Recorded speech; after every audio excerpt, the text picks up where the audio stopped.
week long and into next week, we're focusing on a special project at KXLY, taking a deeper look into the homeless issue in the Spokane community.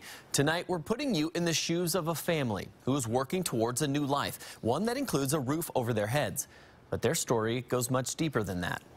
He tried to strangle me to death while he raped me with the kids in the room next door. Patti Harris says she was trapped in an abusive relationship for 8 years. And she says when she was finally able to free herself and her kids from her abuser, it sent her down a path of drug addiction and homelessness. But she's taken her life back at Transition, a nonprofit dedicated to ending homelessness for women in Spokane through transitional and permanent housing. KXLY4's Taylor Graham is continuing our special report in their shoes tonight. And Taylor, you found out with so many women in this situation, it seems like domestic violence and homelessness go hand in hand. Yeah, Aaron, sadly at Transitions, 90% of the moms staying there, like Patti, say they've experienced domestic violence, and they say it's one of the main reasons why they've become homeless. Now, though, they're reclaiming their future, and they're leaning on each other for support. Laughter filling a home that's already filled with family photos, a chore board, and food in the fridge.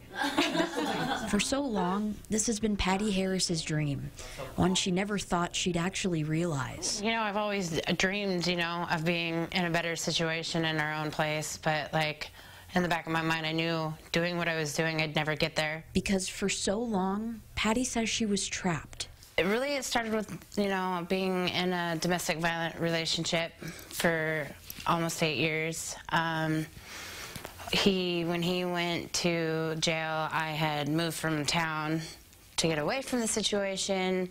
So that didn't quite work out in my favor. One day there was a knock on her front door, one she says she never should have answered. It was her abuser. He'd found her and the kids. He tried to strangle me to death while he raped me with the kids in the room next door. Patti and the boys escaped. They were free until she was trapped yet again by another abusive relationship, drug addiction, and selling drugs to keep her family afloat. In my mind, I was doing the right thing for my kids. Saying, I couldn't find a job, but really I don't think I was really looking for one because I thought I was taking the easy route, and it's not. They were moving from couch to couch, hotel to hotel for 4 years. It's terrifying not knowing if your kids are going to sleep in a bed the next night or have a roof over their head or somewhere to cook them a meal. It's hard.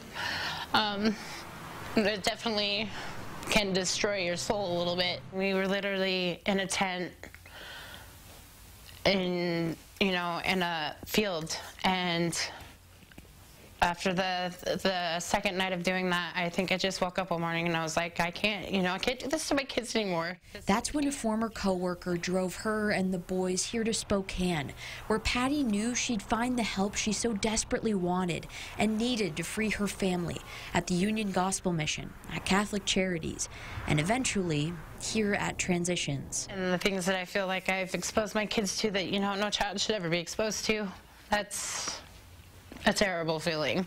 I don't think I can ever get over that guilt. But with the help of her boys and the women at Transitions, she's been working through that guilt at the nonprofit's transitional housing. I've done more for myself in the last year and a half being at Transitions than I feel like I've ever done for myself, ever, really. Now she's free from addiction, from abuse, and the guilt she felt trapped in for so long. She's taken her life back, and she finally feels free, right alongside her boys. They're my best friends, and I owe them the world, and I'm so thankful that they still believe in me. Patti says right now her focus is on getting out of their apartment at Transitions and getting into permanent housing to give her boys a space like they've never had before. And if you or someone you know is in an abusive relationship dealing with domestic violence and you'd like to connect with Transitions, you can look for the link to their website on KXLY.com tonight. In studio, Taylor Graham, KXLY4 News.